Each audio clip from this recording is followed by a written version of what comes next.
Delhi MCD चुनाव का बिगुल बज चुका है। 4 दिसंबर को वोटिंग होगी। इसके लिए तमाम पार्टियां जोर शोर से चुनाव प्रचार में जुट गई है।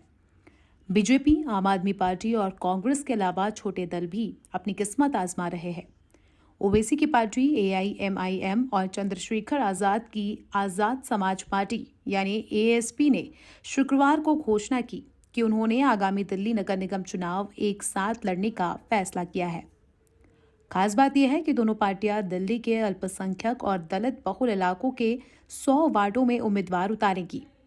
एआईएमआईएम 100 में से 68 वार्डों में चुनाव लड़ेगी, जबकि एएसपी 32 वार्डों में चुनाव लड़ेगी। मुस्लिम और दलित इलाकों में असदुद्दीन ओवैसी और रावण की पार्टी के उम्मीदवार उतारने से आम आदमी पार्टी को नुकसान हो सकता है।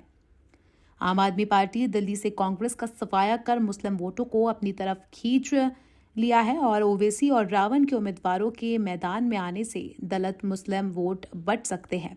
इससे सीएम केजरीवाल को नुकसान हो सकता है, क्योंकि ये दोनों पार्टियां मुस्लिम दलित बाहुल इलाके में उम्मीदवार उतार रही है। मुस्लिम वोट पर ज्यादातर आम आदमी पार्टी का कब्जा है। उधर एमसीडी चुनाव लड़ने के लिए गठबंधन और फॉर्मूले की घोषणा करते हुए एआईएमआईएम की दिल्ली इकाई के अध्यक्ष कलीमुल हजीफ ने बताया कि दोनों पार्टियों द्वारा एमसीडी चुनाव एक साथ लड़ने के फैसले को उनके प्रमुख असदुद्दीन ओवैसी और चंद्रशेखर आजाद ने मंजूरी दी थी। उन्होंने कहा था कि भाजपा और आप दोनों ने उन इलाकों की पूरी तरह से उपेक्षा की है जहां दिल्ली में मुस्लिम और दलित रहते हैं। दिल्ली की कुल आबादी में मुसलमानों की संख्या 15% और दलितों की संख्या 16% है। एएसपी के दिल्ली प्रभारी भिखुराम जैन ने कहा कि अगर मुस्लिम और दलित एक साथ आ गए तो कोई भी राजनीतिक दल उनकी उपेक्षा नहीं करेगा।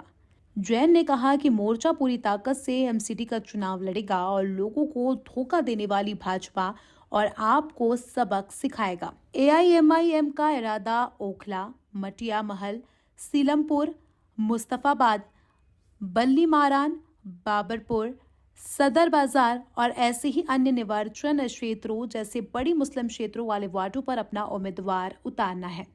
दिल्ली के मंगोलपुरी, सुल्तानपुर, माजरा, करोलबाग, पटेल नगर, माधेपुर, देवली, अंबेडकर नगर सहित 12 आरक्षित विधानसभा क्षेत्र हैं जहां एएसपी के अपने उम्मीदवार उतारने की संभावना है। दिल्ली के 250 वार्डों के लिए 4 दिसंबर को वोटिंग होगी।